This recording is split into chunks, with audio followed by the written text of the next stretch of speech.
Bismillahirrahmanirrahim. Kiai Muhammad Jazir, ASP. Menjelang akhir usia, Kiai Jazir seolah ditampakkan kehidupan selanjutnya, maka beliau ingin menceritakan itu dalam beberapa seri dan meminta direkam sebagai tausiah. Kita beruntung hidup sezaman dengan seorang mujahid penjaga masjid. Keyakinan beliau tak goyah bahwa peradaban umat ini harus dibina dari masjid. Menyelesaikan masalah umat, politik, ekonomi, dan seterusnya dimulai dari masjid. Maka beliaulah yang memelopori dan menjamin kalau ada barang hilang di masjid akan diganti yang baru dengan model yang sama. Rasa cintanya kepada masjid membuatnya tak ingin tempat suci itu dianggap negatif, seolah sendal, motor, kotak amal, dan seterusnya yang hilang dianggap biasa. Sebagai DKM, beliau menjamin keamanan dan kenyamanan jamaah.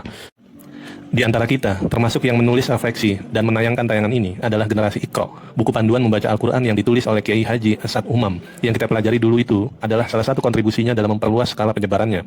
Mulanya Kiai Jazir mengamati gerakan misionaris di wilayah Yogyakarta. Ada sebagian muslim bertukar iman dengan sembako. Beliau terpukul, lalu merenung, kenapa itu bisa terjadi? Akhirnya muncul ilham, di antara sebabnya lantaran umat masih jauh dari membaca Al-Quran. Maka beliau mohon Kiai Haji Asad Umam untuk membuat buku ngaji yang paling mudah, sehingga orang-orang bisa dengan mudah belajar membaca ayat-ayatnya. Setelah 3 kali ganti nama, akhirnya nama Iqra yang dipilih, menyerupai nama majalah atau buletin yang dipimpin oleh Kiai Jazir. Kehadiran Kiai Jazir memukul dalam tanda kutip pengurus DKM yang gemar menumpuk uang untuk fokus bangun masjid. Sementara tetangga masjid ada yang kelaparan, kesusahan, pengangguran, banyak utang, dan semua problematik umat. Kiai Jazir adalah bukti bahwa peradaban umat yang dibangun dari masjid adalah jalan utama yang ditempuh oleh baginda Nabi Shallallahu Alaihi Wasallam dan para sahabatnya. Begitu banyak kebaikan yang bisa diceritakan ulang sebagai pelajaran. Jika boleh membuat simpulan, Kiai Jazir mengikat sejumlah prinsip, yakni masjid, Al-Quran, dan solusi umat. Melalui masjid, beliau bina pemangku peradaban, yaitu para pemuda. Melalui Al-Quran, beliau tanamkan keyakinan bahwa mukjizat akhir zaman itu harus jadi imam dan cahaya penuntun umat. Melalui solusi, beliau selesaikan permasalahan jamaah.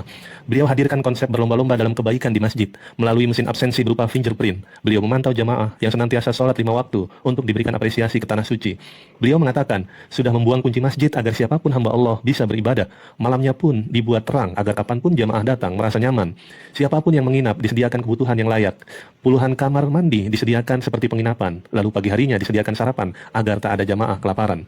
2.000-an porsi makan siang usai Jumat disajikan, 3.000-an menu berbuka puasa disediakan. Para tetangga masjid diberdayakan, semua akhirnya merasa senang.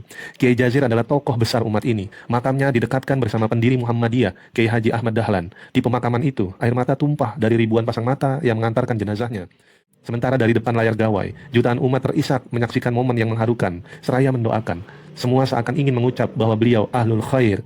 Sugeng tindak Pak Kiai Muhammad Jazir ASP. Allahumma gfir lahu, warhamhu, wa'afihi, wa'afu anhu, waja'alil jannata maswahu. Semoga keluarga yang ditinggalkan diberikan kesabaran. Amin ya Rabb. Bandung 25 Desember 2025. Ditulis oleh Sulung Nov.